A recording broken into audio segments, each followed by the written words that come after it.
Hello, my name is Andrew, and today we're doing a little mini tutorial on how to sideload apps on the MUDITA Compact, including Notion, Spotify, WhatsApp, and more. So the first thing you need to do is install a set of command line tools called ADB, which allows you to move apps from your computer to the phone. You'll also want to download the APK file for an app called Aurora Store, which makes it easier to sideload apps once you've got it onto the Compact. Finally, on the Compact, you want to go into Settings, About, and then tap Build Number about 7 times, which enables the developer options, which you'll be able to see if you go into System, Developer Options, and then from there you can enable USB debugging, which allows the computer to talk to the Compact. After that, you'll plug the Compact into your computer and then open up the command line and run ADB devices, which will let you see if the Compact's showing up. If it is recognized, then you can go to the directory that has the Aurora Store file and run abd install with the file name to load Aurora Store onto the Compact. After that, it's pretty straightforward. You just open up Aurora Store and then install whatever apps you need. Although I will say that not all apps are going to work perfectly, and some of them may not work at all, like YouTube, for example, because it requires Google services. But I was actually pretty pleased with how Spotify worked. I was able to browse some playlists and play songs and even save music to the phone for offline listening. Another of the top questions I've gotten about the MUDITA Compact is whether you can sideload WhatsApp, and the answer is yes, you can. The app installed with no problem, and I was also able to send a message, which is great. Finally, I also tested out Notion, which is really cool because I use that to organize pretty much everything in my life, and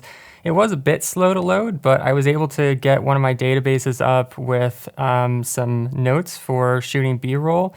And you can see here that it's really cool. You can scroll through it and I can get all my shots, and then you can even interact with it pretty easily. Like if you just do a checkbox, and I can take this out for filming, which is awesome. However, the downside of sideloading, like I've mentioned in my Lightphone 3 versus MUDITA Compact video, is that you could potentially install social media. I've checked a few apps like YouTube, and that didn't work, which I'm actually really grateful for because YouTube can be quite addictive, as you guys probably know. And sorry, but I'm not gonna test Instagram or TikTok. I don't even wanna go down that rabbit hole again. But like I was showing you with Notion, the screen is grayscale and it is fairly slow and choppy, so it's hard for me to see this being really addictive for something like Instagram, because that sort of relies on this like fast, smooth, seamless experience.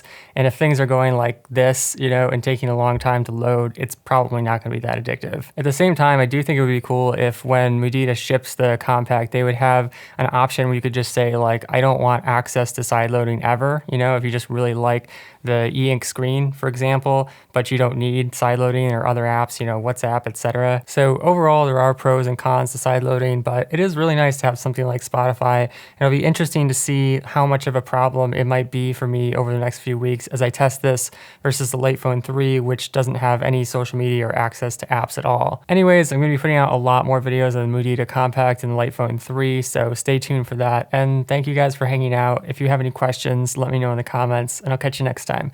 Peace.